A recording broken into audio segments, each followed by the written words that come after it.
பார்க்க போகிறது ஒரு கொண்டக்கடலையும் ஏதாவது ஒரு காய் போடுவோம். நாங்கள் இன்றைக்கி வித்தியாசமாக ஒரு முருங்கைக்காயும் போட்டு ஒரு குழம்பு வச்சோம். ரொம்ப டேஸ்ட்டாக இருக்கும். கொண்டக்கடலையில் இந்த மாதிரி காய்கள் நிறைய என்னென்ன காய்கள் கத்திரிக்காய், முருங்கைக்காய், வாழைக்காய் என்ன வேணாலும் போடலாம். ரொம்ப நல்லாயிருக்கும். அதுக்கு சும்மா சாதாரணமாக தான் வந்து கடுகு புளிக்குழம்பு மாரி வைக்கிறதுனால கடுகு, வெந்தயம்,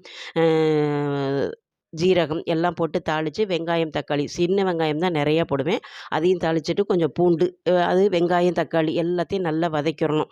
வதக்குனதுக்கப்புறமா கொண்டக்கடலையை நல்லா ஒரு 5, 6 விசில் விட்டு நல்லா நைட்டே ஊற வச்சிடணும். ஊற வச்சுட்டு ஒரு 6, 7 விசில் விட்டுட்டு அதுக்கப்புறமாட்டி என்ன செய்யணும்னா அதை எடுத்து வச்சிடணும். அதுக்கப்புறம் இதுக்கு தேவையானது மிளகாத்தூள், மல்லித்தூள், மஞ்சத்தூள், உப்பு எல்லாத்தையுமே எடுத்து வச்சுக்கணும். இது கூட கொஞ்சோண்டு நாங்கள் அன்றைக்கி சிக்கன் மசாலா கொஞ்சோண்டு, அது ரொம்ப டேஸ்ட்டாக இருக்கும். அதை சேர்க்கையில் அதையும் சேர்த்து வச்சாச்சு.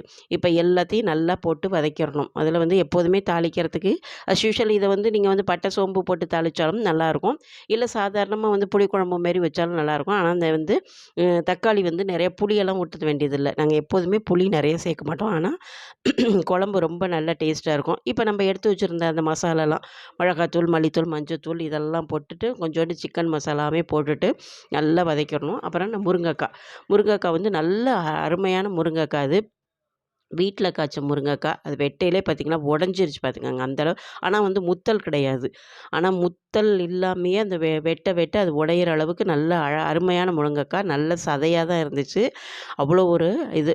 அதையும் போட்டு நல்லா அந்த முருங்கைக்காய் சாப்பிட்றதுக்கு அவ்வளோ ஒரு டேஸ்ட்டாக இருக்கும். அதோடு நம்ம வேக வச்சுருக்க அந்த கொண்டக்கடலை அதையும் போட்டு நல்லா வேக வச்சிடணும். இந்த முருங்கைக்காய் வேகிற அளவுக்கு இந்த மசாலாலாம் நல்லா வெந்து எல்லாம் முருங்கைக்காயோடையும் அந்த கொண்டக்கடலையோடையும் அந்த மசாலாலாம் சேர்கிற அளவுக்கு நல்லா வேக வச்சிடணும். நல்லா வச்சுட்டு எடுத்தோம்னா அருமையான ஒரு குழம்பு, கொண்டக்கடலையும் முருங்கைக்காயும் போட்டு வச்ச குழம்பு. நீங்களும் ட்ரை பண்ணி பாருங்கள். ரொம்ப சாப்பிட்றதுக்கு அவ்வளோ டேஸ்ட்டாக இருக்கும்.